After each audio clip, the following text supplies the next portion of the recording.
राहुल गांधी जी का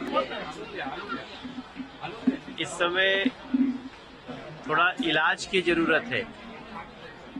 उनका mental health checkup होना चाहिए।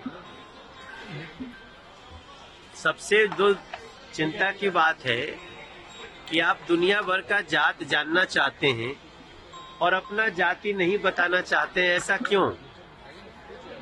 वो कहते, उनसे जब पूछा गया कि आपकी जाति क्या है, तो उन्होंने कहा कि इन्होंने मुझे गाली दिया। अगर राहुल गांधी जी से जात पूछा जाए तो उनको लगता है कि गाली दिया गया है, तो फिर दूसरे की जात पूछते हैं तो वो भी तो गाली हुई। तो वो सबको गाली देना चाहते हैं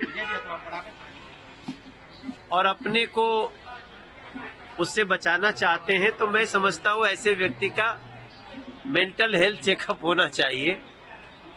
ये देश अपनी प्रतिभाओं से जिसको जो आगे बढ़ना होता है बढ़ता है, और इस देश के हर बच्चे में प्रतिभा है।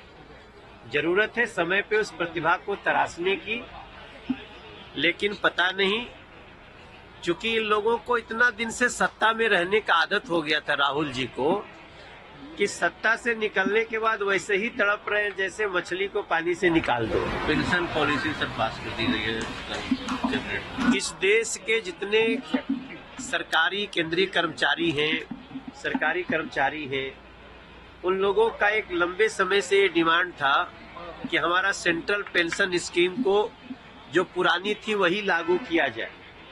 और आप सबको जानते हुए बड़ी खुशी की बात है कि 2 दिन पहले सेंट्रल पेंशन स्कीम को नरेंद्र मोदी जी की सरकार, उन्होंने इसको मंजूरी दे दी है। अभी हम और ललन सिंह जी साथ में ही आए फ्लाइट से, वो भी बहुत प्रसन्नता व्यक्त कर रहे थे। और मैं समझता हूँ ये देश के जितने सरकारी कर्मचारी हैं उनके लिए बहुत ही खुशी की बात है कि जो भी सरकारी कर्मचारी की जब नौकरी खत्म हो रही होगी या जब वो छोड़ रहे होंगे, तो उसके 1 साल पहले जो उनका वेतन होगा उसका 50% उनको पेंशन के रूप में मिलेगा।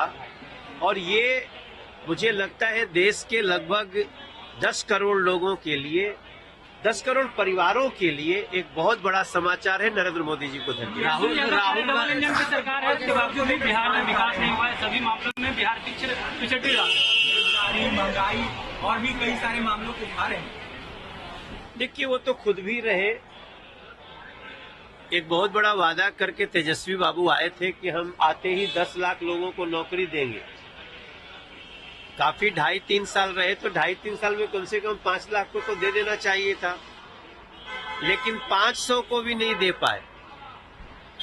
तो तेजस्वी बाबू को मैं इतने कहना चाहूंगा, देखिए, हम ये नहीं कह रहे हैं कि बिहार के हर एस्पिरेशन को हमने पूरा कर दिया है, लेकिन बिहार बहुत तेजी से विकसित राह पे चल रहा है। और बिहार को इस बजट में 26,000 करोड़ रुपया दिया गया है। अब उसका तो विरोध कर रहे थे तेजस्वी बाबू।